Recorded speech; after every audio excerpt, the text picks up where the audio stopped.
will be on international trafficking, and Nimi is probably the most, perfect person that we could have based on his experience. I'm just going to read your introduction. Nimi came to us today on behalf of MATTOO, and that is the Men Against the Trafficking of Others. He'll be doing that afternoon session. During the day, he works as a system engineer and dedicates many of his nights and weekends to MATTOO's mission. He was born and raised in Nigeria, and he was very fortunate to come from a home where the value of individuals were demonstrated in exemplary ways, where the real success was defined by the health of one's relationship with others. Isn't that awesome? He was first exposed to trafficking when two of his close friends traveled to the World Cup in South Africa to educate women and children how to protect themselves from being exploited by traffickers. A lot of people in this room know that the World Cup has a reputation for increased trafficking. After that, and reading the articles about the plight of other victims, it just increasingly disturbed him. In 2011, he attended MATTOO's Demand Change Project and found he could no longer sit on the sidelines when so many people lived in modern-day sexual slavery. Please welcome Nimi.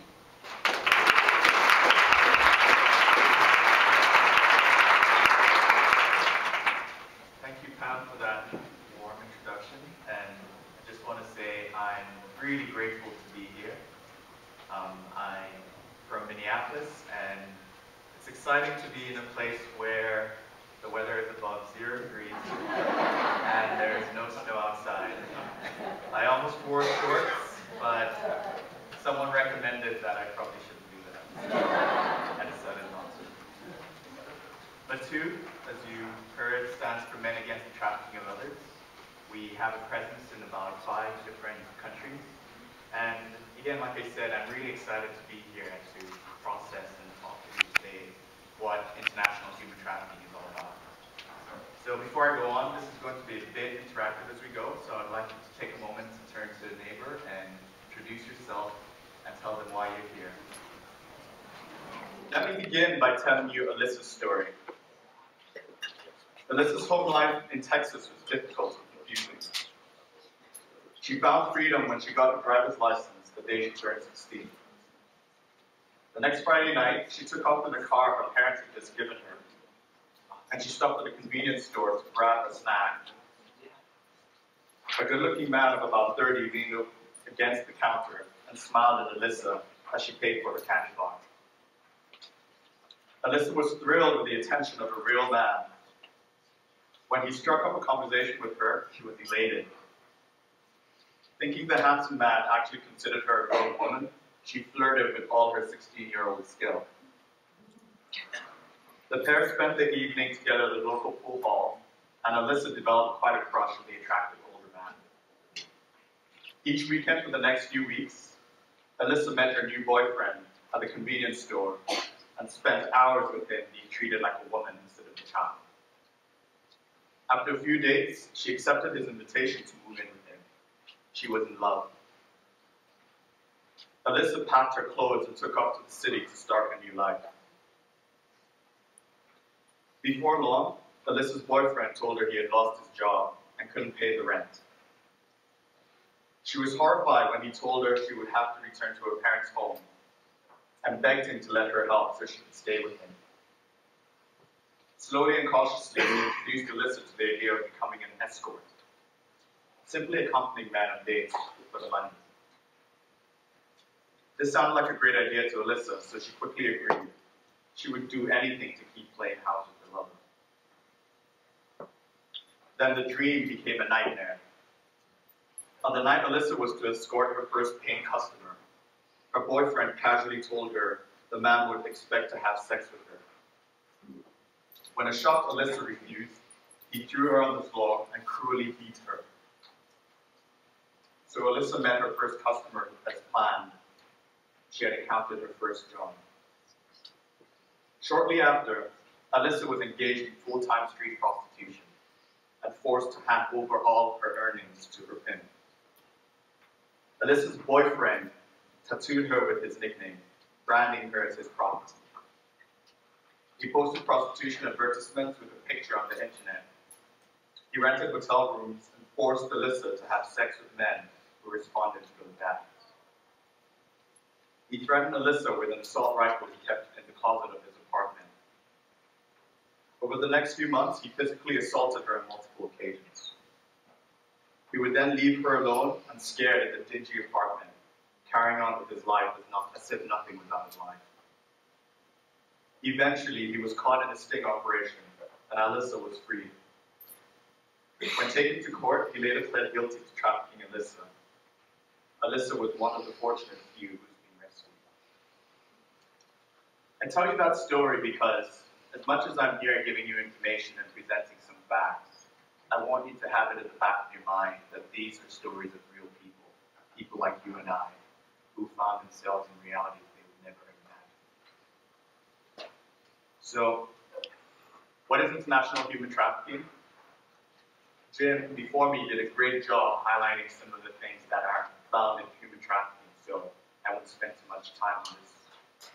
But at a high level, there's an example of debt bondage, where people are promised an opportunity of a better life somewhere else. So for example, someone from Mexico wants to make more money and send it back home to take care of their family. It's shipped here by whoever's trafficking them.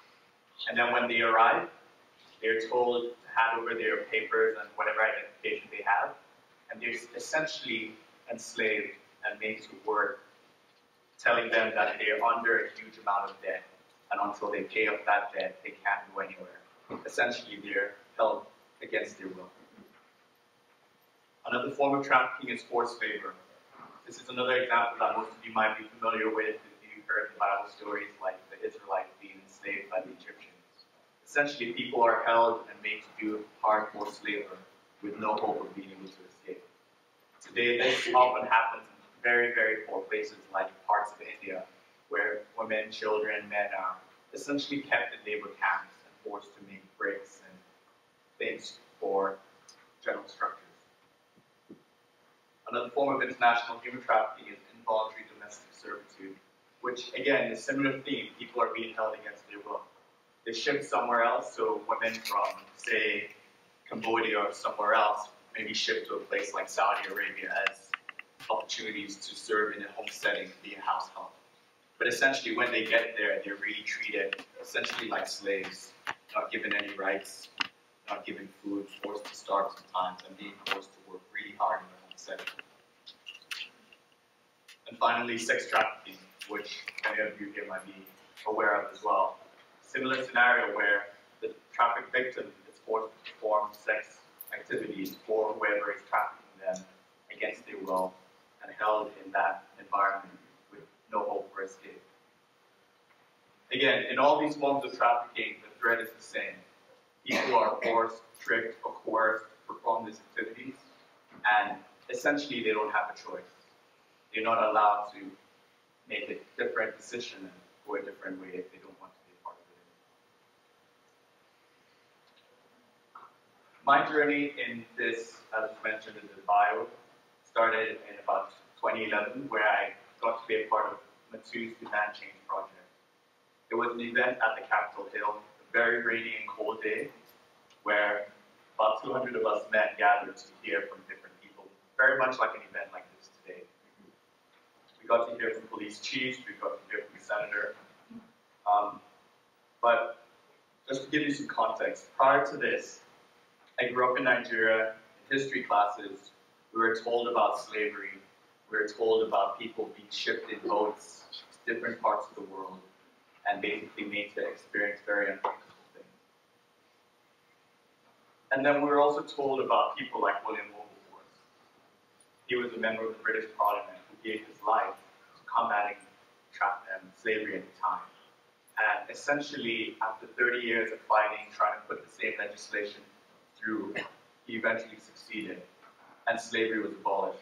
So, in my eyes, slavery was done. There was no need to keep talking about this issue.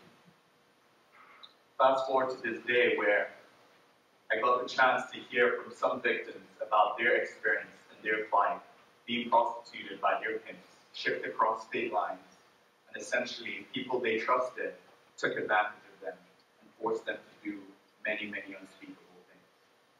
It was a rude awakening that day for me to find out that slavery was still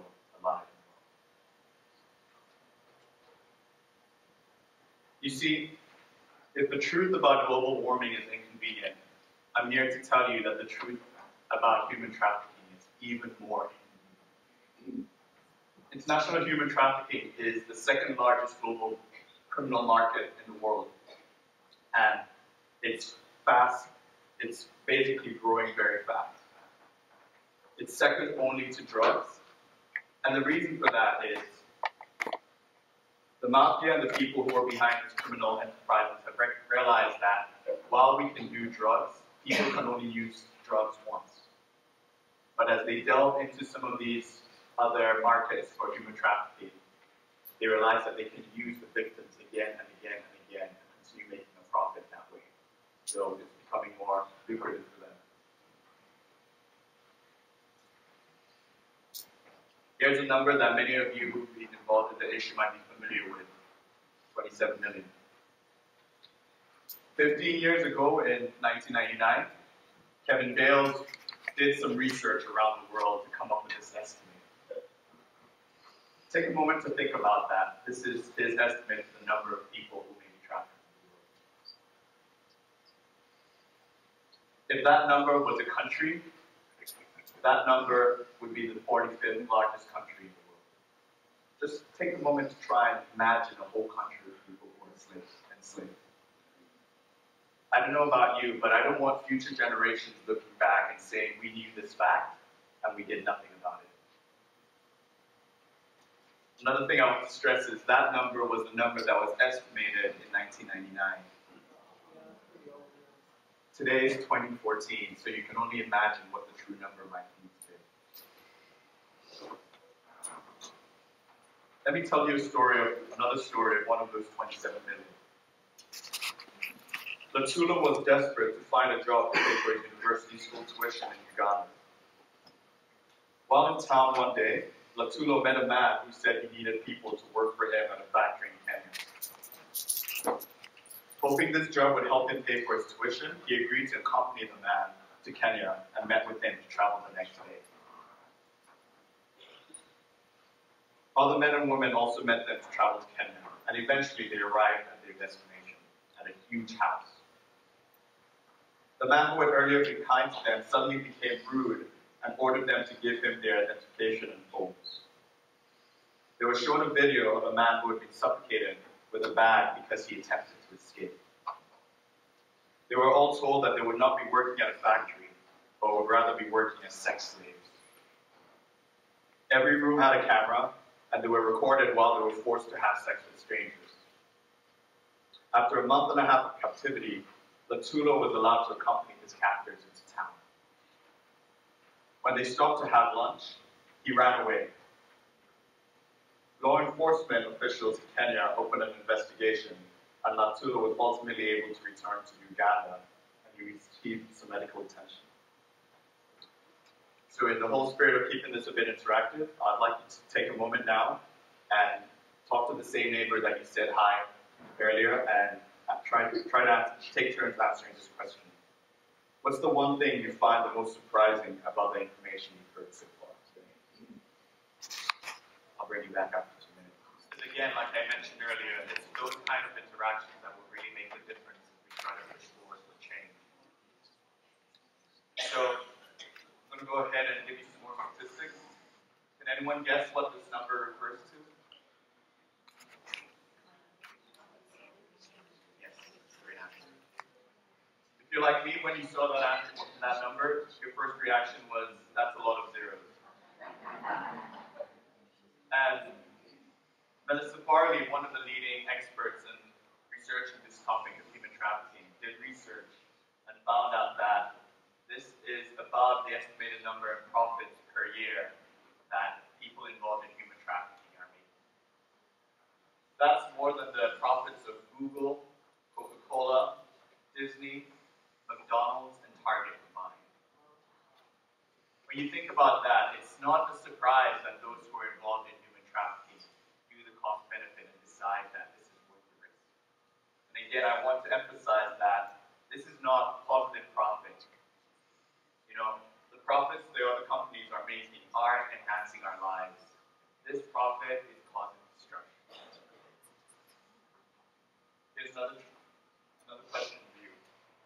Can anybody guess the average age of a sex traffic victim? Very close. Very close.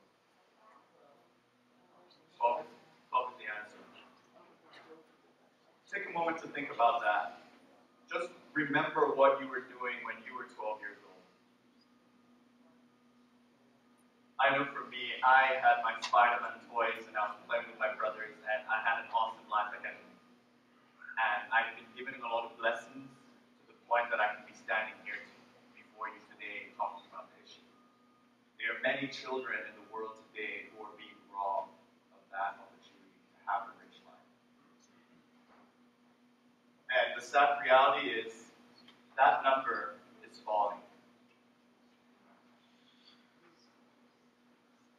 In the UK and the US, that average is 13. And if you know anything about the law of averages, for every number you have above that average number, there must be a corresponding number below that. So for example, someone like Alyssa or her friend or whoever who's 17 must mean that there's someone else who's 9 years old being trafficked. Again, the innocence of these children, these people who could be in our families, is being robbed. And there's no way we can stand aside and do nothing about that reality. I'll tell you another story of one of those children, Camilla. Camilla was only 14 when she was persuaded to leave her job as a maid and forced into prostitution in a bar in the Amazon. She was repeatedly restrained, raped, and drugged. The traffickers coerced and bribed Camilla with her freedom to get her to recruit her friend, Sandra, to sex trafficking as well. Camilla was given her freedom, but Sandra was then sexually exploited and humiliated. One night while out riding with a customer, Sandra made a break from the car and shouted for help from the police. Instead of being rescued, they took her to a center for juvenile offenders, where she was detained for 2 years. Camilla was finally able to return home and file a criminal complaint against the traffickers, but says she still feels trapped in her memories today. So I'd like you to take another moment, turn to your neighbor, and discuss the following question. If sex with minors is illegal in most societies, why is the age of a traffic victim so young and still falling?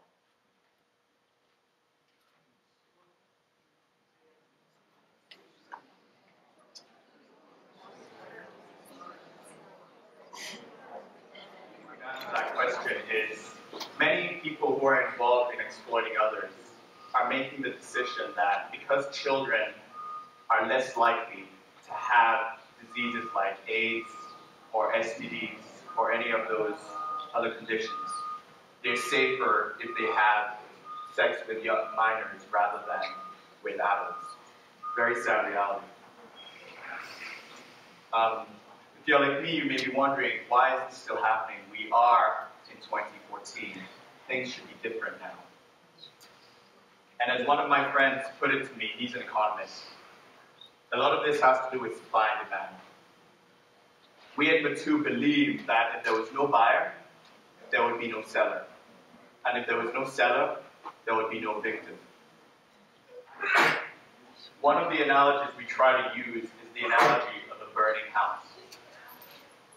If you're there and you see the house burning, your first instinct is to get whoever is in the burning house out and to stop that house from burning down, because that burning house, in theory, could spread into other houses nearby.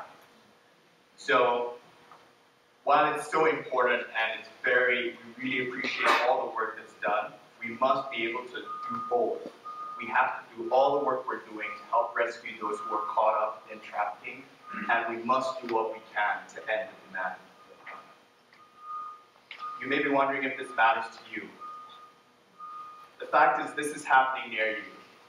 In Minneapolis, the Source Annex did some research and found that every individual lives within 19 miles of trafficking in the US on average. That's like a commute for most of us. With trafficking happening that close, we can't afford to basically act as if it's only happening in other parts of the world. We have to do something in our time and in our local community. If you need some more motivation, here's what our president said. It ought to concern every person because it's at the basement of our common humanity. It ought to concern every community because it tears at the social fabric.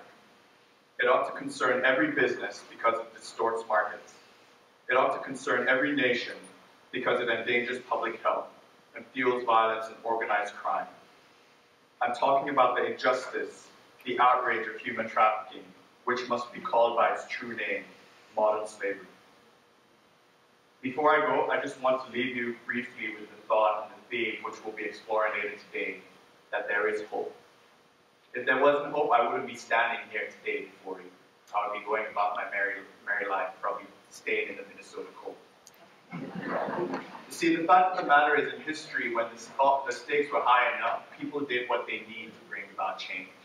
You don't have to look too far. I already gave you the example of William Wilberforce, and you may look even closer, the example of Nelson Mandela and his fight against apartheid. He gave his entire chunks of his entire life towards the cause, but eventually change came. So it's not a matter of if change will happen. It's a case of whether we want change to happen on our watch. And if I told you that you were kidnapped today and the police were going to come rescue you 150 years from now, that's not going to fly. And so in the same way, we need to have that urgency and be dedicated to ending this scourge on our watch. I'll leave you with two quotes that help sum up the issue for me. Power concedes nothing without a demand. It never did, and it never will. That quote was by Frederick Douglass, and it's a reminder of the fight we're truly up against. This is not going to come very easy. If it was, it probably would already be solved. But the quote that always inspires me and keeps me going, and I want to encourage you to remember, is by Margaret Mead, when she said, "Never doubt that a small group of thoughtful, committed citizens can change the world. Indeed, it's the only thing that ever has."